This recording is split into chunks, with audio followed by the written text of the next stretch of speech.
Hello from the Yarn Closet in Tucson, Arizona. This is Laura. I think I will forever be podcasting sitting on the floor. And I know a lot of you do, so I'm in good company. Let's start with the disclaimers. I am Yarn Closet Arizona, that's AZ, on Instagram and Ravelry. There's a group on Ravelry. I send out one prize a month, the occasional extra prize for some milestone. And I recently started a Patreon for the Yarn Closet, simply to generate additional prizes. If I can get 25 people committed, then at $1 a month minimum, we'll have 2 prizes. If I get per month, for sure. If I get more people, then we'll have more prizes. Because wouldn't it be fun if every single time you checked into our little corner of the knitting community, somebody was getting an announced prize? I think it would be fun. I would love that if all my knitting podcasts did that. Plus, I have a circular sock machine and a circular hat machine, so I like to send out tubes as my prizes. That way you can see what all the hubbub is about.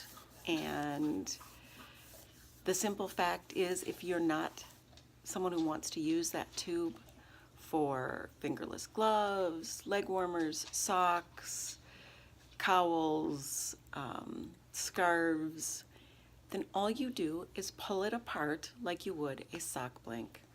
Same thing, very easy.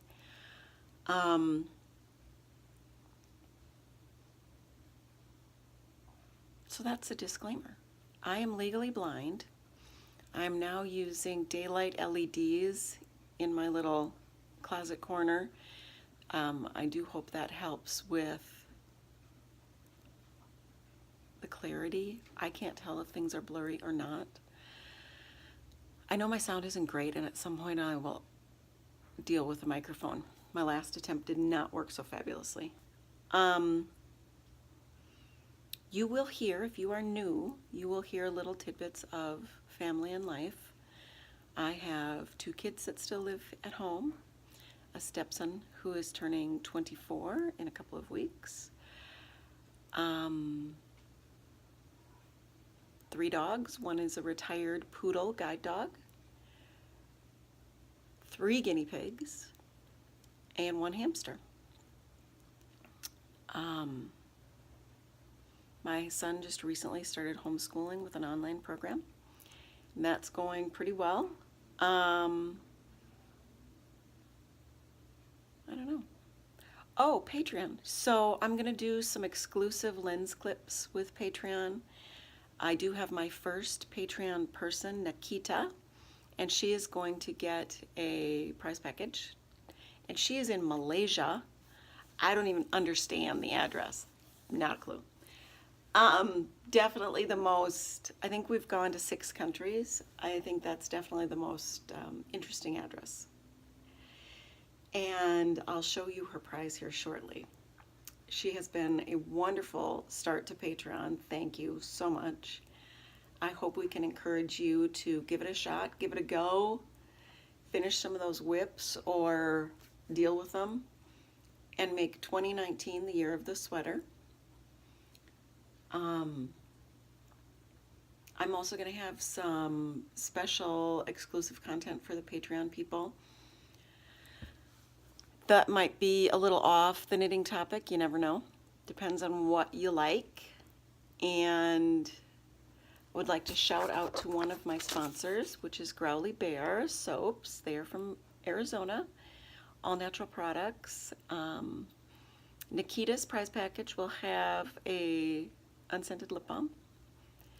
I will say that the last 2 announced winners from last week for getting 65 subscribers, like bam, and just the regular February poll, nobody responded. I think that's taking our numbers up to 5 who haven't responded now over the life of the podcast.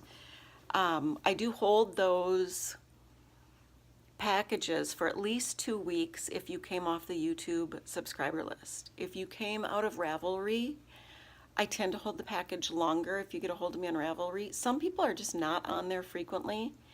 It's a monthly thing, whatever. You will win a prize if you subscribe and comment on YouTube or get involved in the Ravelry group. And once we get our Ravelry numbers up, you know, different milestones get extra prizes. I try to only pull randomly from people who have not already won, unless it's special, like February's drawing was just anybody off YouTube, whether they'd won before or not. And my son has been badgering me. I think he's got me going. I'm hoping by the end of March to have a website up, the Yarn Closet website, to highlight lesser known pattern writers, to highlight some suggestions for how to encourage the older crafters in your life, crocheters and knitters, so they don't lose that art. Because I am legally blind, I think I have some insight into how to do that. A lot of elderly people don't admit to the sight loss. They don't. They'll admit to feeling crummy, they'll admit to having sore hands, and that's why I'm not doing it. But a lot of times it's because they don't even realize how much their eyes have maybe changed. Vision loss is hard to understand for those of you who've never really dealt with it. Vision loss can be very different from just not being able to read. It can be losing light that comes into your eyes, so everything gets dimmer and duller, and therefore dark colors are much harder to people with night blindness. As they age, that can bleed over to bigger portions of the day. They can get too much light in, which makes things blurry. And you feel very vulnerable when you lose your vision. And I think that's one reason why a lot of people don't admit it. They're also afraid if they still live alone that you're going to think they're not safe and you're going to move them somewhere. And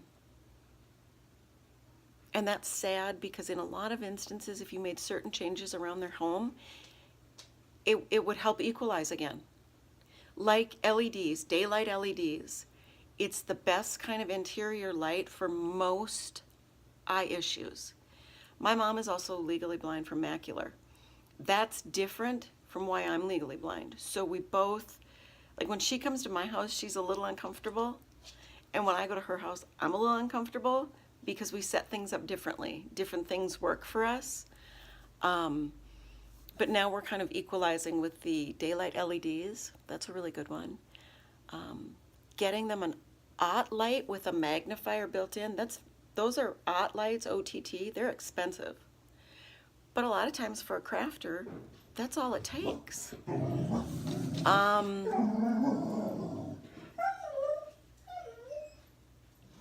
There's a lot of different things, and so I'll probably make an episode someday, whether you're interested in it or not. We're all getting older, you never know. Today, I wanted to go over Nikita's prize, if all goes well in shipping to Malaysia. She says that there can be some issues. And then I want to address the tubes, because her big question was she didn't understand what the tubes were. So, as always, you will get the Growly Bear. I do love it that you are participating. And the motto, look with your heart first, not your eyes. Look with your heart first. I love the cards to write on the back and shove them in my project bags. There will be 2 Braille stitch markers. Okay. I don't take the time always to read a Braille stitch marker that I've put in certain clothing items, especially for my children. They have certain guidelines at their school for uniforms. So everybody's got a navy blue zip-up hoodie, but everybody knows that it's my kids. that have these tags in them. And all I've got to do when I'm looking through the pile is just feel for it. And because it is February, a Knitting I Love tag to mark your stuff as handmade. So the first thing you're going to get is a hat tube. Okay, there's 2 colors of yarn. This is merino only. It's superwash. It's a little bit thicker. It's like a sport. And then this is a sock weight. So there's about 20% nylon. You can tell it's a little bit thinner. And no, it's not a whole 100 grams. I have not weighed it, I don't know. And I don't have tags. Although this might be a Debbie Bliss with some cashmere, baby cashmere, I'm not sure. If you were to Kitchener these 2 ends together, you can wash it and dry it in the washer and dryer, however you feel with your knits. And then I like to wear them and then twist it around tight around my neck because it gets that cold here. Otherwise, okay, it's a hat tube. See this? I'm going to take one of the hat tubes that I'm working on just to show you. Same number of stitches. See that? So, you figure out the length that you want. I tend to go 9 to 11 inches. Then I weave the needles in, sometimes more successfully than others. Or that's if I'm going to like do a decrease at the top, or use a needle and thread and weave in at whatever length, like 11 inches, at whatever your length is, and then just cinch it up and sew it tight, especially if you're going to put a pom-pom on the end. Then I don't really worry too much about it, you know. It's not the most beautiful, but these are fingering weight, so I think it works well. And then you have to weave in the end. You have to weave your needles in. So I go a little ways back from the end. And like I said, this one was not altogether successful the first go round. But you weave your needles in. And then you're either able to add a separate color and rib for here, or if you weave your needles in far enough down, you just unroll, use the same yarn, and do a ribbed cuff. Or some people like to simply do a really stretchy bind off and have that rolled brim. Some people will fold it in and have a hung hem. Let me try to show you an example. Okay, this is a hung hem. So you went back in and just sewed in. Now this one was done on my machine, so when I do it right on the machine, it's really nice. But I do them by hand also. See, this one was by hand. And certainly not as pretty, and I did an oops over here. Guess what? It's not that noticeable. And even with the contrasting yarn, unless I really pull it apart, it's not that noticeable. It's still a hung hem. These are for shorty socks, so I have my hung hem, and then I have a contrast for the toes and the heels.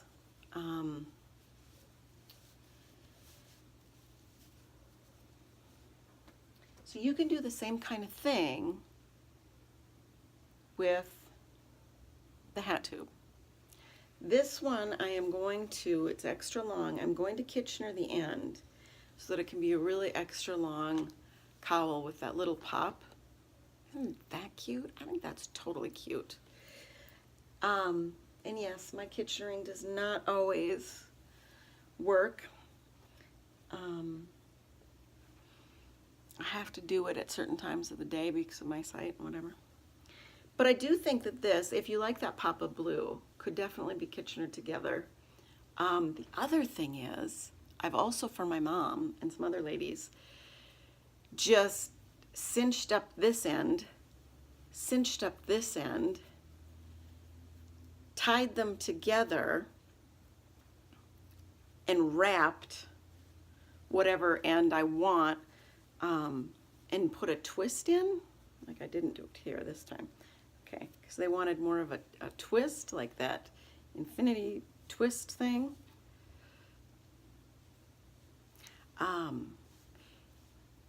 Depending on your size and depending on what you like, this is sport weight. Now I can rib cuff both ends of this, and it's a very comfortable little leg warmer, or if I cut this in half and did it, it would be very comfortable for my boot topper things, you know, to wear higher up on the calf. So that is your hat tube. And then I can't really decide. I've got a little Cascade Heritage for shorty socks, but I know you're not really a sock yet. This is a cotton sock.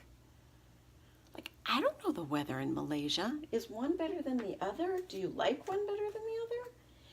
If you see this, and it's before I've mailed it, let me know. So then, this is the snake tube. I do this either in socks or hats. Just start with one and keep going. So then I'll split, and I'll split this green for a couple of socks with some alternating heels, toes. Same with this one. Or I might just put these two together now that I see them next to each other. Wouldn't that be kind of fun? That might be kind of fun. I use my odds and ends. I do have the oopses every once in a while. If you get one with an oops, it'll usually be at the very end. Otherwise, I wouldn't send this to someone because it's an oops in the middle or something happened. Because I will still potentially use this chunk and make a pair for my daughter. Who knows? But that's the snake, because it's just yarn after yarn after yarn in a long snake. And I do that both with the socks and the hat, because I like to use them for more than just socks and hats. I'm figuring out just the right ribbed thing to do, like extra long cuffs. It has been crazy cold this year. It's freezing today and humid. My daughter's, I hope, not getting sick. She's had a couple of little issues today. My husband's in bed. And my son is out with, hopefully, his other grandparents. He goes to my parents' house where his biological dad picks him up. Because they only live a few blocks away, and it's just easier.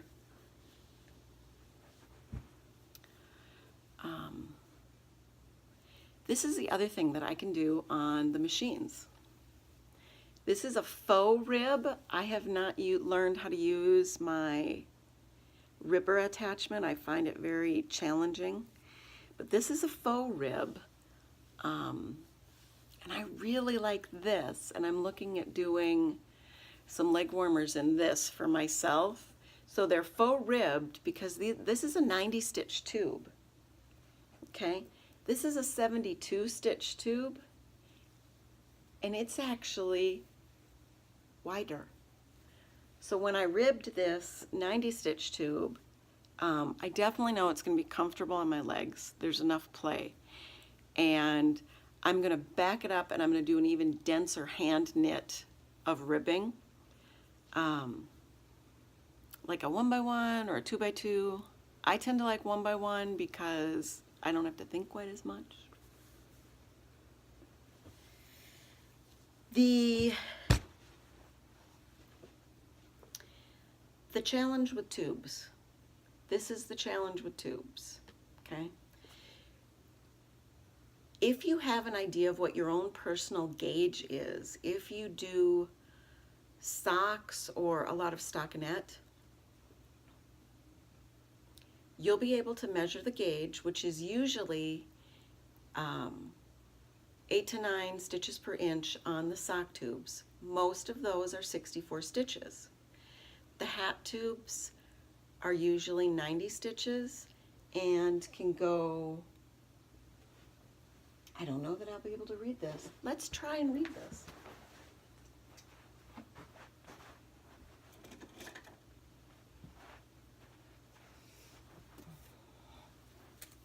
Let me see if I've got a hat tube in a color that I could read.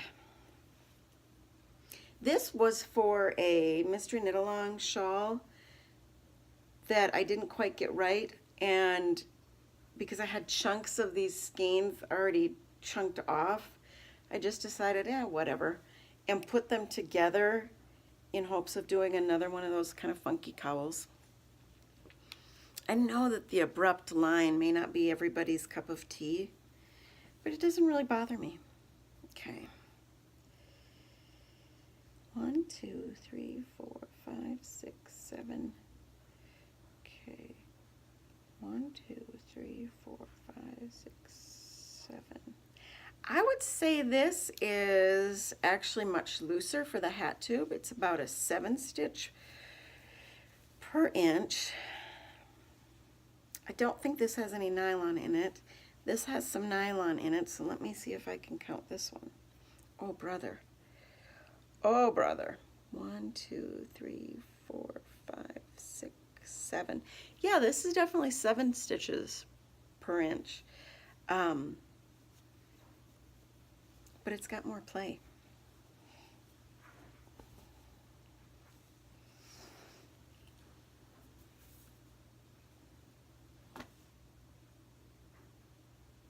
So I guess I don't really know. I mean, I wasn't intending to make this a tutorial on how to do the tubes, like a step-by-step tutorial, but more kind of like a talking tutorial.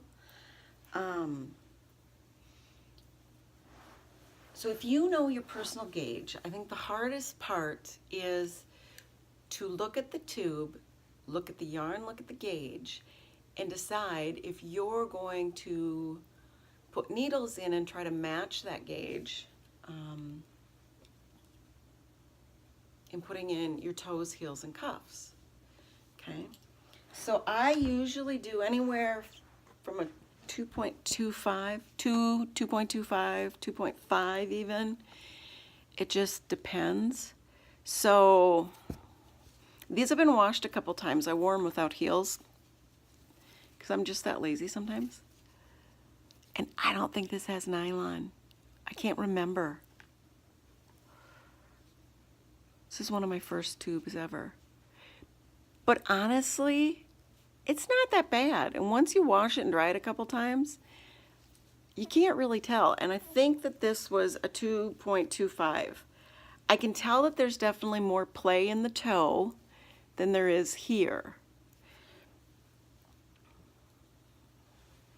I think that's people's biggest concern. If you are a sock knitter and you use a 2.25 and you happen to use 64 stitches, and you get the same gauge of the tube, you'll know what you're doing. Somebody who doesn't maybe get the same gauge or whatever is going to be more concerned.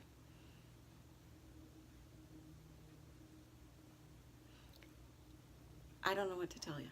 If they're socks for me, I would start out with a 2.25 because I find going smaller is challenging. But I have used a 2mm needle. So whatever you feel comfortable with. Let's see if I can figure out what these are.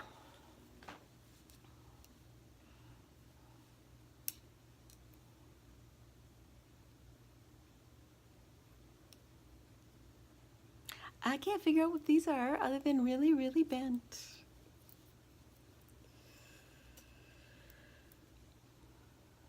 But once again, if you look at this really close, I don't think it actually matches.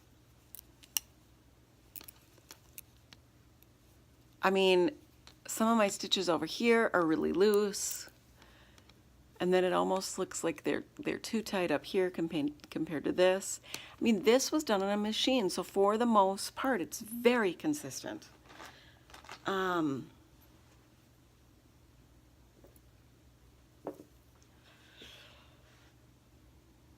Try it. It's fun.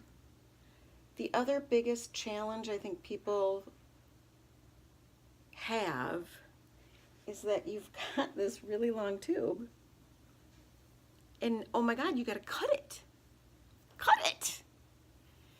It's not steeking, don't worry. So, if you're a magic looper or 2 needles or D-pins or whatever,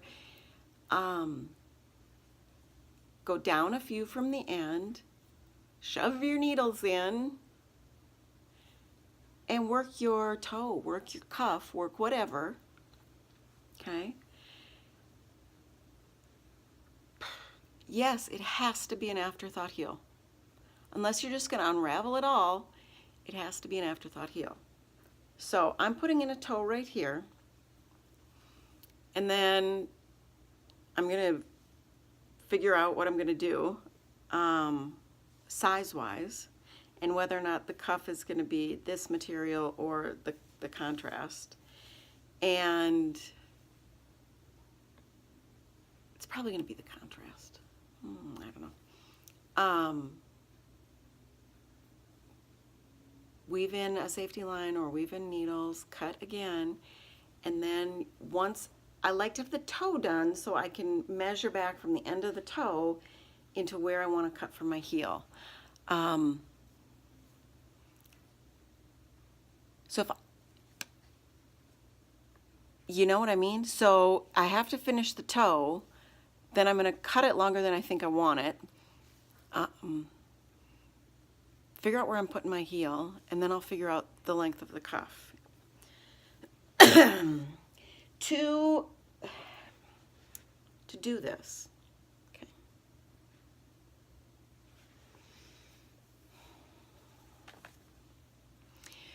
There are a couple tricky, easy ways. If you weave in your safety line or your needles, and then you go in and you pull up a leg, and you pull really hard, and that's a few rows up from where you've woven in or put your safety line, and you pull really hard so this thing gets all squinched up, and then you cut it and you pull it free, it will unravel instead of having to pick.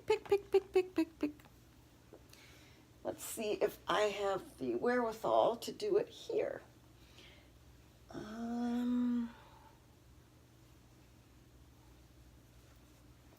We'll just wing it. Okay.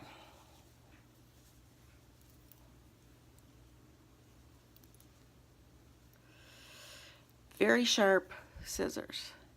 You know, and people, if I can do this, you can do it.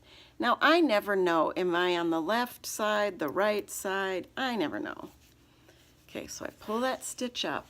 See what's happening? See how it's cinching in part of the tube? You try to get it to cinch as much as possible, and it is now broken.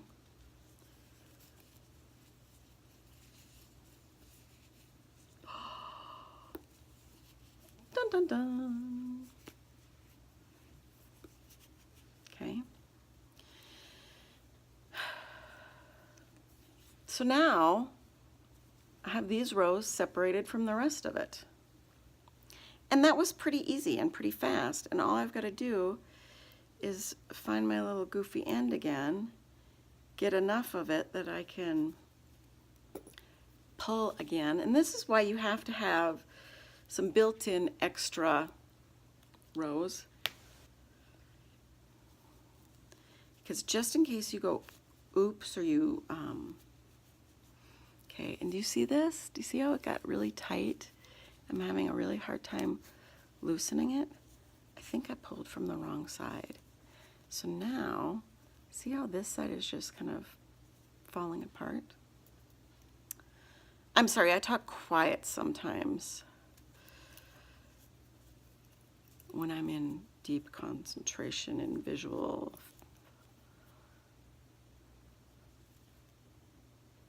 I don't know where the other end is. Okay, here we go. Ah! So then I try on this side, and then if that doesn't work, then I just go back to the other side, and wherever it's tight, I'm trying to pull it apart so it goes less tight. Ooh, ooh, we have movement. See, and now I went into a different row, and I don't even care, because I'm just going to do that and watch this. See how this got all gunky tight right there? Oh, that's going to be waste yarn anyway. Isn't this crazy, people? This is so crazy.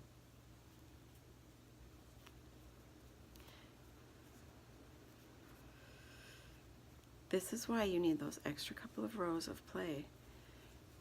Okay, because it's not always going to come apart clean, but when it does, it is very, very satisfying. So now I just have a couple little stitches to unpick, and this is free. Yes, you're going to lose some yarn in using tubes. It's what they used to call waste. I will keep little chunks of waste yarn for all kinds of different things. I actually have some bags of my bits and bobs because I will also make stuffed animals with these, okay? Literally snakes, but I will also double it up, whether I want the stockinette or the pearl bump side. I will double it up, and I will stuff it with all my ends, and then cinch it. And she's got a couple of little bears that I've done that way. So I don't feel bad about the little extra bits and bobs that I lose in using the tubes, because I do use it for that stuffing. And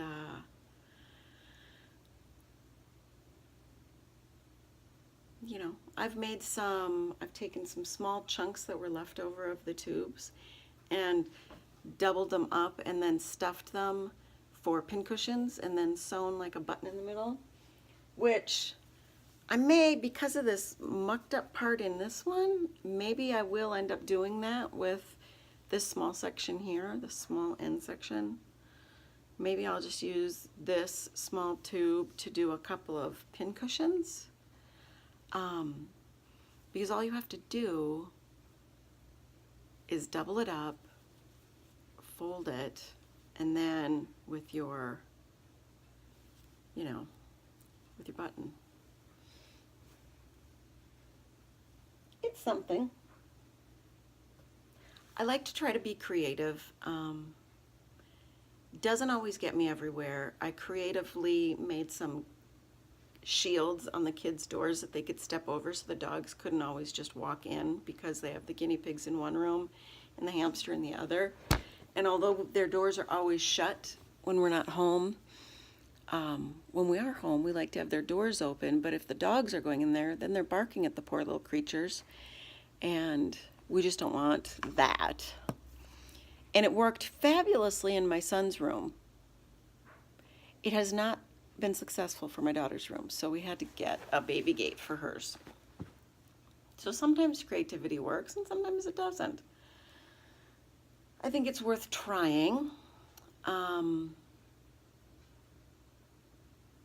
Like I said, this was not a step-by-step tutorial, just a talk through of what do you do with the tube, because sometimes the tubes are really kind of cool. And sometimes, like, had this been at a different gauge, I bet you it would have striped more instead of like slantedly, more crossly. I've had some yarns that are self-striping, and yet at a slightly different gauge, all of a sudden it's pooled when I've redone them. My very first Patreon, lovely Nikita from Malaysia, asked about my works in progress. I don't have a lot of works in progress. I mean, I have my basket of sock tubes because I'm committed to doing a pair of socks from the tubes every month this year to build up my own hand-knit sock collection, because they keep my feet so much warmer. They're wicking, wool is wicking. They're so much more comfortable, long wearing, and I throw all mine in the washer and dryer. I'm not always too particular if it's a gentle cycle. And there's a lot of tile here, and it just hurts my feet to walk on it too much.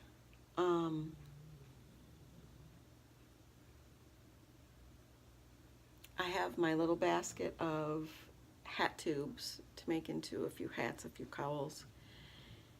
And then I've got one sweater that I'm not sure where I'm at with it. And I tend to not let things sit too terribly long. That's one of my longest sitting ones.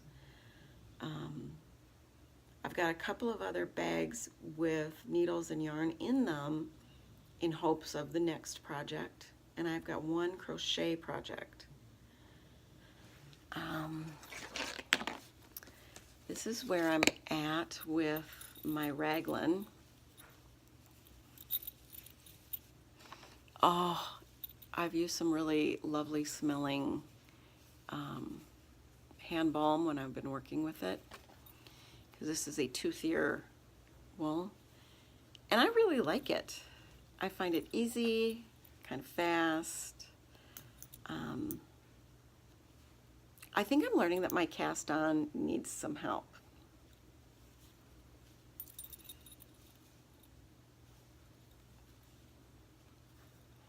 But it's definitely slow going because I don't have a lot of undisturbed time with the kids.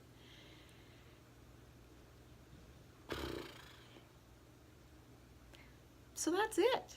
That's this week. It's just a little bit of tube talk. What's going on? Sums it up.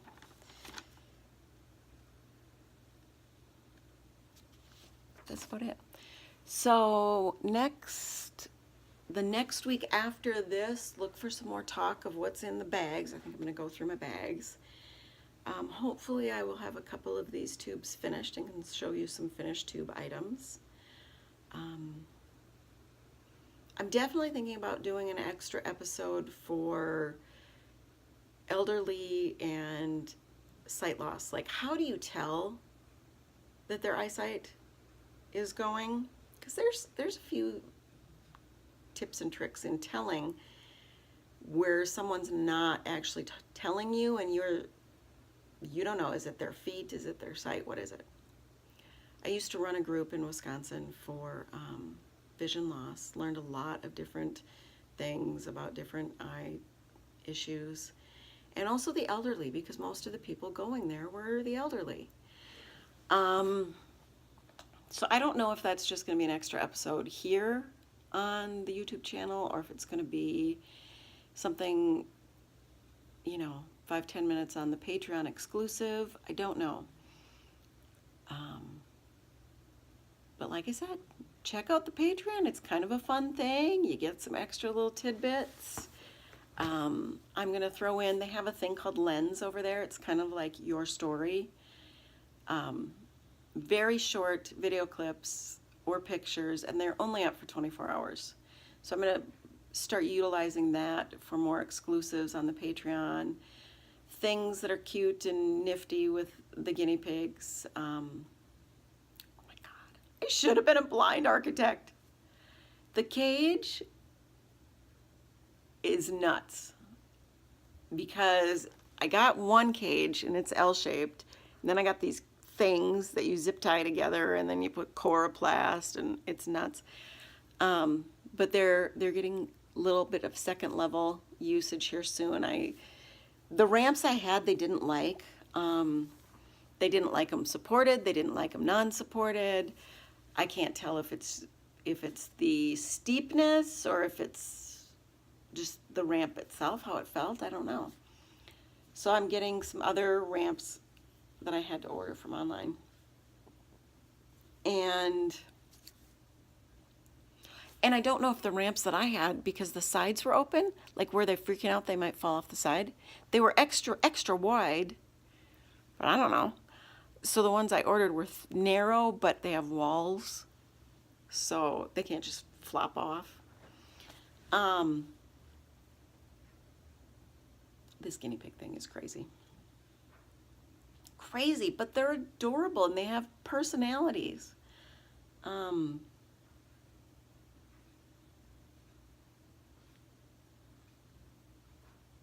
that's it. Look with your heart first this week. Penny Jane. Who was our other winner? TT Rocks.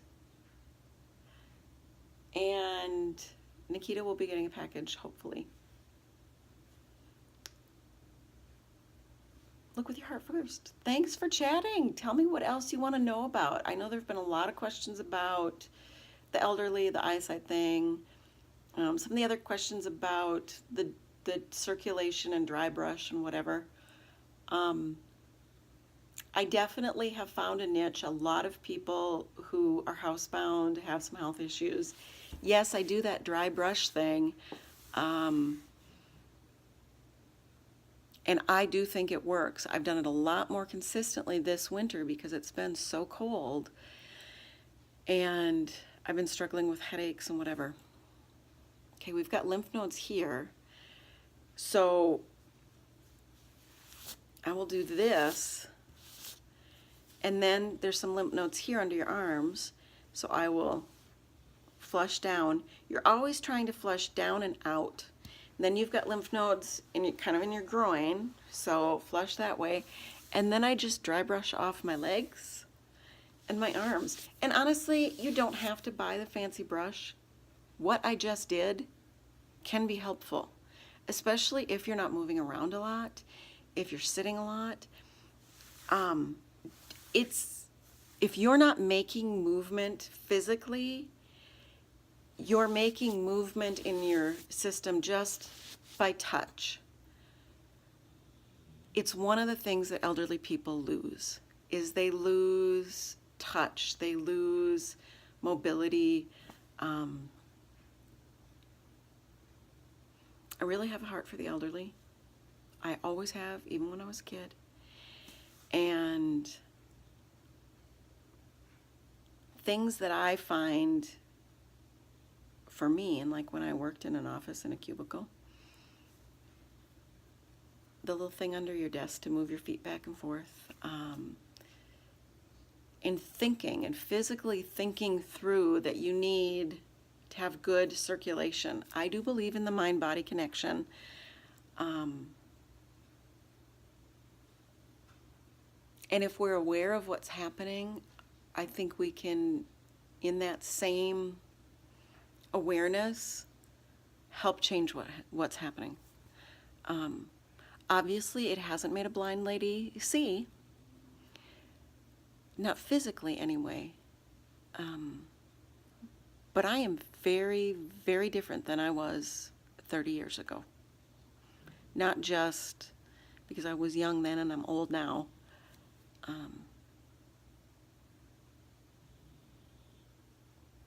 So that's my tidbit. Way off track. I don't know how yarn tubes turned into circulation, but it's freezing here today and I need some circulation. So maybe I'll go take Chip for a walk. I will see you guys next week. Have some fun with this. Give me some comments, more feedback. I love that I'm getting emails and having chatter and talk and conversation. I appreciate your friendship. Thanks for looking with your heart first.